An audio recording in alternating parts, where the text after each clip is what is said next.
Today I'm going to show you how to make a cute little door decoration that's made to look like a mason jar.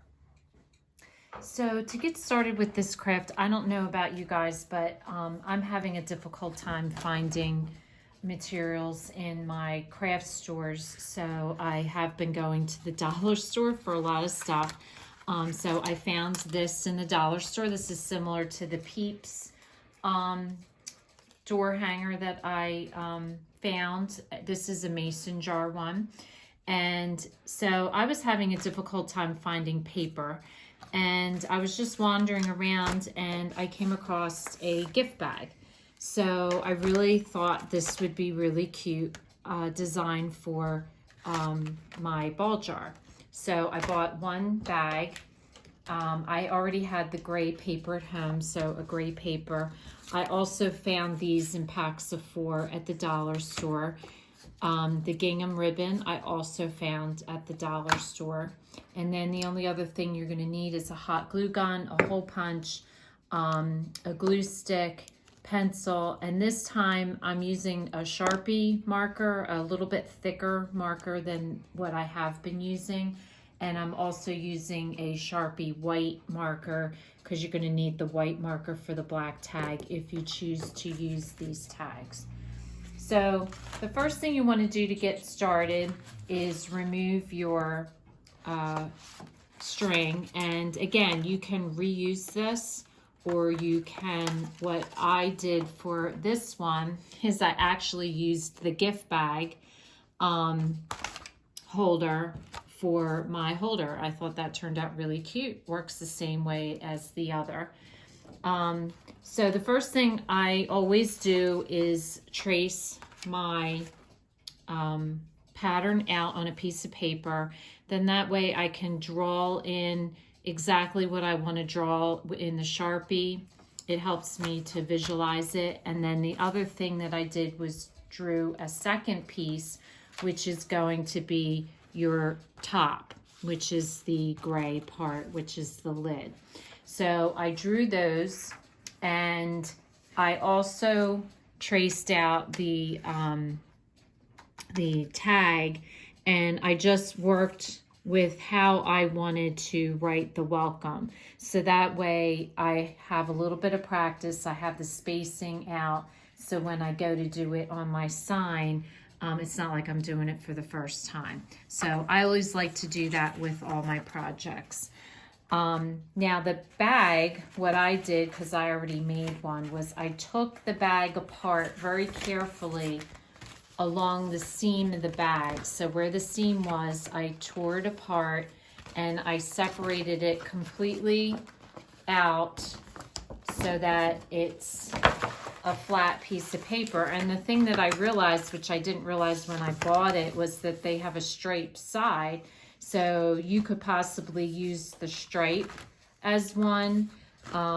You can get 4 ball jars out of this. Now the pattern here has this on mine, so I'm not going to use this, so I could probably get 3 out of mine.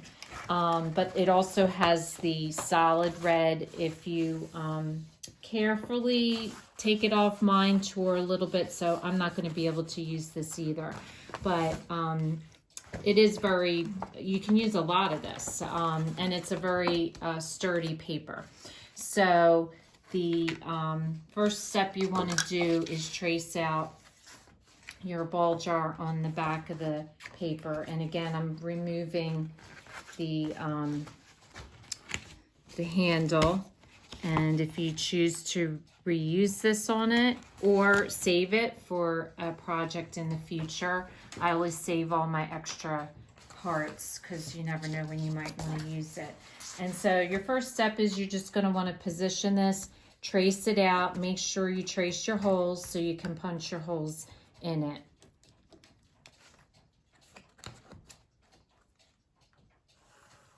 So after you trace it, you want to cut it out, which I've done, and you want to hole punch your holes in the back. And then your next step is going to be to trace your cap onto your coordinating paper. I chose to use the gray, and you want to cut that out as well. Okay, so you want to position your lid and go onto the back and trace your holes and punch them out as well. So your next step is going to be to put your lines in. I chose to do a little oval at the bottom as like the bottom of the jar, and I did the grooves on the top that would normally be on the lid. So you want to go ahead and trace that out, and you'll notice I'm using different grays. This one is a matte finish. This one was kind of a shiny finish, so it'll give you 2 different options to use. So this is what it should look like, or however you want to trace. If you want to do solid lines, that's fine. I just kind of thought this was kind of cute and crafty looking. So once you do that, the next step is to glue it down. So I'm going to glue down the base first and then glue down the lid using a glue stick.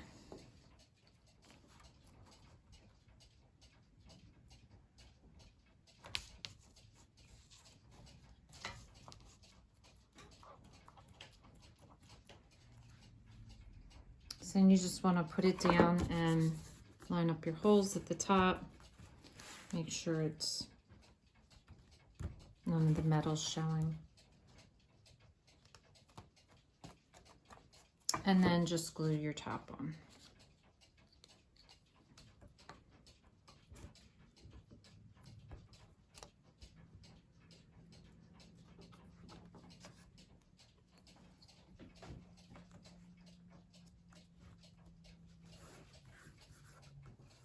So the next thing I did was made a bow, and I did demonstrate how to make this bow on the Peeps door hanger. So if you want to learn how to do that and you didn't see that video, just go back to that. Now the next step is to do your welcome. I hate my handwriting and I tend to write in a slant. So I'm using a pencil and I'm just going to line up, just draw a straight line across, and I'm going to use that line to write on, and then you can erase it afterwards. And I'm also going to do my welcome in pencil first, because if I make a mistake, I can erase this. Once you use your white ink, you can't erase. So just go ahead and write your welcome, and then if you use the line, it'll just keep it straight for you. So hopefully it picks up, but as you can see, this is in pencil now. So now I'm going to take my white marker and I'm just going to trace over what I have penciled.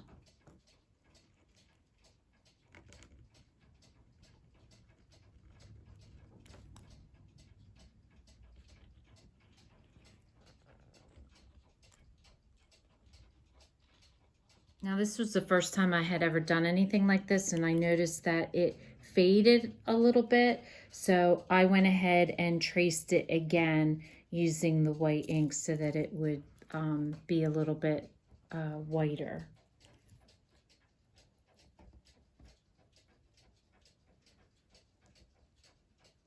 So your next step is to hot glue, and I hot glue these because they're heavy. So I'm going to hot glue my bow to the top, right in the center. And then I'm going to hot glue my plaque just in the center, wherever you think you would like to have it.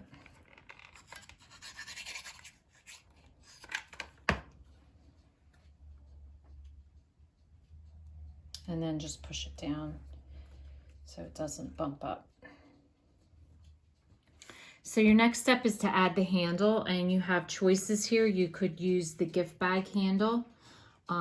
You could use your ribbon and have it match, or you could use the handle that it came with, which is what I'm going to choose to do for this one. So you just want to push it through the hole and then pull it tight, and do the same on the other side. So whether you hang this on a doorknob or on the center of a door, it makes a really cute little decoration. Also, watch for future posts, because I'm going to show you another version of this, more for like summertime, that I think you'll really enjoy as well. So if this is your first time watching, welcome, and please don't forget to subscribe. If you want to receive future notification of posts, hit the bell. And if you liked our video, please give us a thumbs up. Thanks for watching, and we'll see you again soon.